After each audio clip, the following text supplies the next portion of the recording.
اعوذ باللہ من الشیطان الرجیم بسم اللہ الرحمن الرحیم۔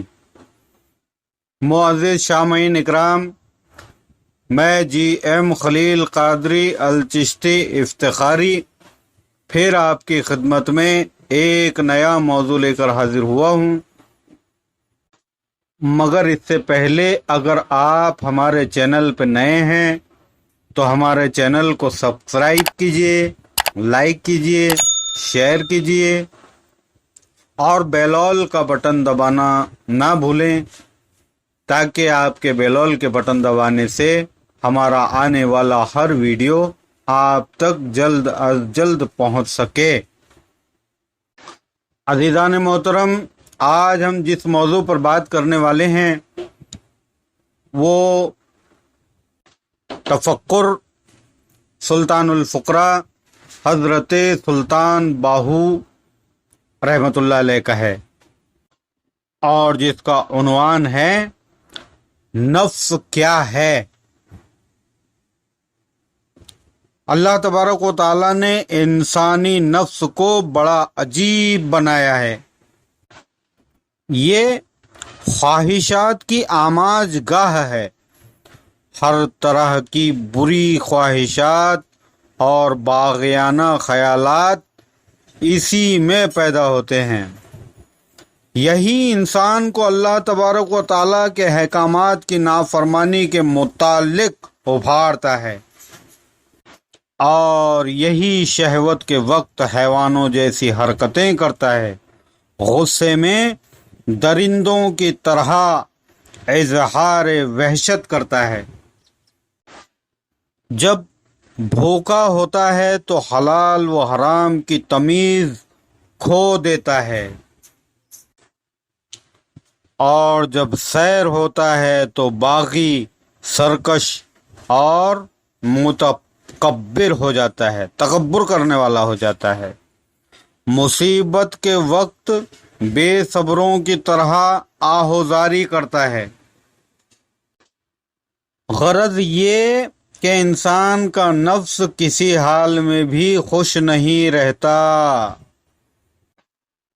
انسان کو ہر وقت نت نئے فتنوں میں مبتلا کرنے کی کوشش کرتا رہتا ہے، اور جو اس کو قابو میں لاتا ہے وہی وصال الہی کے منزل تک پہنچتا ہے۔ نفس انسانی بدن میں ایسا چور ہے جو انسان کو خدا کی طرف مائل نہیں ہونے دیتا۔ نفس بندے اور خدا کے درمیان حجاب اکبر ہے۔ انسانی وجود کے لیے نفس اور شیطان دو ایسی قوتیں ہیں جو ہمیشہ فطرت انسانی کو گناہوں کی طرف لے جاتی ہیں۔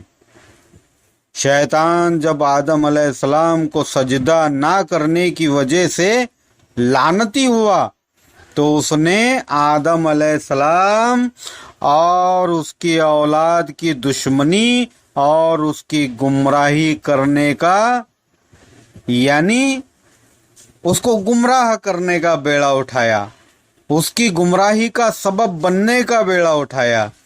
جب آدم علیہ السلام کا بت تیار ہو چکا تو شیطان نے حسد اور نفسانیت کی وجہ سے اس پر تھونک دیا۔ یہ تھونک حضرت آدم علیہ السلام کی ناف کے مقام پر جا پڑی، جس سے آدم علیہ السلام کے وجود میں نفس کی بنیاد پڑی۔ نفس شیطان کا قدیمی یعنی بہت پرانا ہتھیار ہے، اور وہ نبی آدم علیہ السلام کے وجود میں نفس کے اس مورچے سے زہر بھرے تیر چلا کر انسان کو گمراہ کرتا ہے۔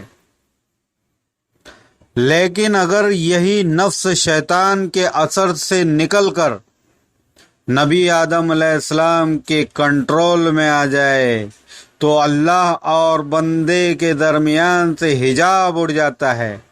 نفس کی در حقیقت چار قسمیں ہیں۔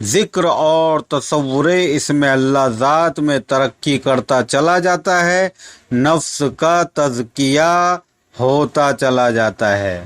اول نفس امارہ ہوتا ہے۔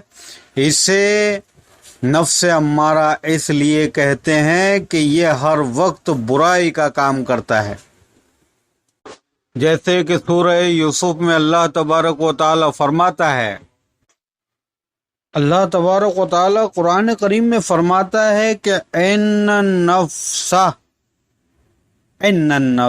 لعمارۃ بالسوء، یعنی نفس امارہ برائی کا امر کرتا ہے، برائی کا کام کرتا ہے۔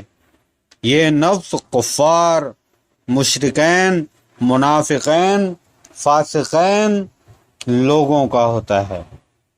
اگر اس کی اصلاح اور تربیت نہ کی جائے تو یہ اپنی سرکشی، بغاوت میں ترقی کرتا ہے اور انسان سے حیوان، حیوان سے درندہ، بلکہ مطلق شیطان بن جاتا ہے۔ ایسی حالت میں نفس کی باطنی بیماری لا علاج ہوتی ہے اور وہ آخر ہلاک ہو جاتا ہے۔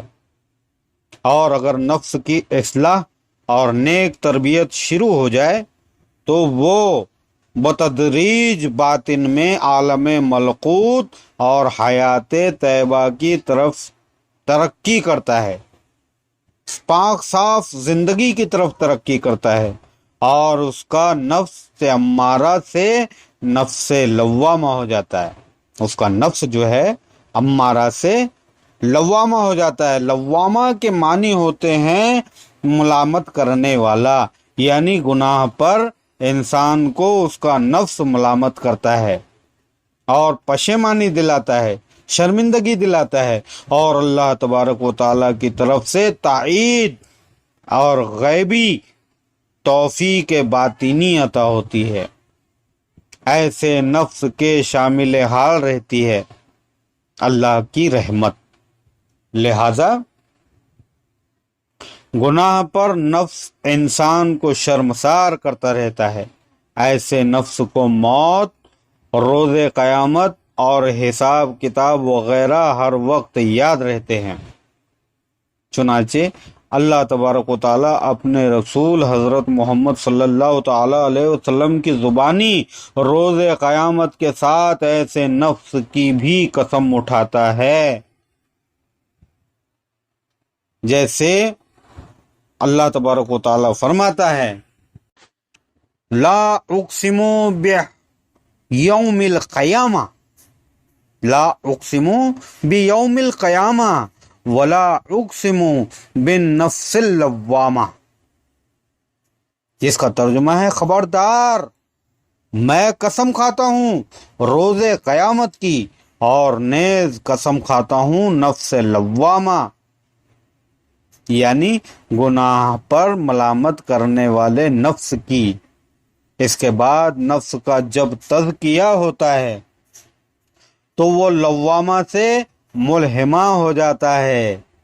ایسا نفس گناہ کے ارتکاب سے پہلے اہل نفس کو تائید غیبی سے الہام کرتا ہے کہ خبردار، اللہ تبارک و تعالیٰ سے ڈرو اور گناہ سے باز آ جاؤ۔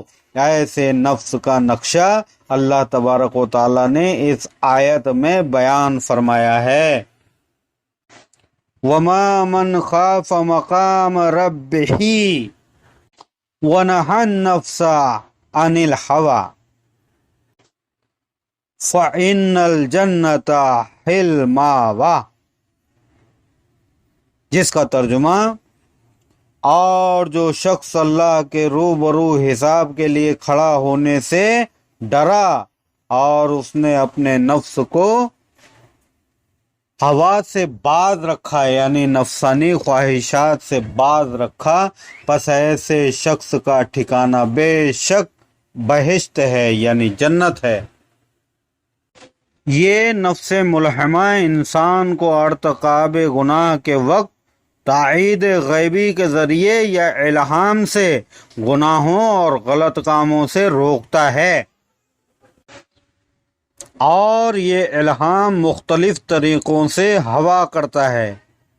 بعض دفعہ انسان کو صحیح دلیل اور خیال کے ذریعے گناہ سے روکتا ہے، بعض کو غیب سے الہام کے ذریعے بے صوت و آواز القا ہوتا ہے، اور بعض دفعہ خواب کے ذریعے آگاہ کیا جاتا ہے، جس سے انسان کے دل میں خوف خدا موجزن ہو جاتا ہے، جلوہ گر ہو جاتا ہے، اور انسان گناہ سے باز آ جاتا ہے۔ اس کے بعد جب نفس باطن میں ترقی اور عروج حاصل کرتا ہے اور اس کا تزکیہ ہو جاتا ہے تو وہ نفس مطمئنہ ہو جاتا ہے۔ گویا نفس اس ازلی راہزن شیطان سے نجات پا کر اپنی منزل دارالامان اور منزل حیات تک پہنچ کر اپنے مقصود کو پا لیتا ہے، جو مقام لا تخف ولا تحزن، یعنی خوف اور غم سے امن کا مقام ہے، جیسے کہ سورہ یونس میں ہے، الا ان اولیاء اللہ لا خوف علیہم ولا هم یحزنون۔ ترجمہ جس کا ہے کہ بے شک اللہ کے ولیوں کو نہ تو کوئی غم ہوتا ہے اور نہ کوئی خوف۔ ایسے نفس والا سالک اللہ تبارک و تعالیٰ کا دوست اور مقرب بن جاتا ہے، اللہ تبارک و تعالیٰ اس سے راضی اور وہ اللہ سے راضی ہو جاتا ہے، جیسا کہ اللہ تبارک و تعالیٰ قرآن کریم میں نفس مطمئنہ کے حق میں فرماتا ہے، یا ایھا النفس المطمئنہ ارجعی الی ربک راضیۃ مرضیہ فادخلی فی عبادی وادخلی جنتی۔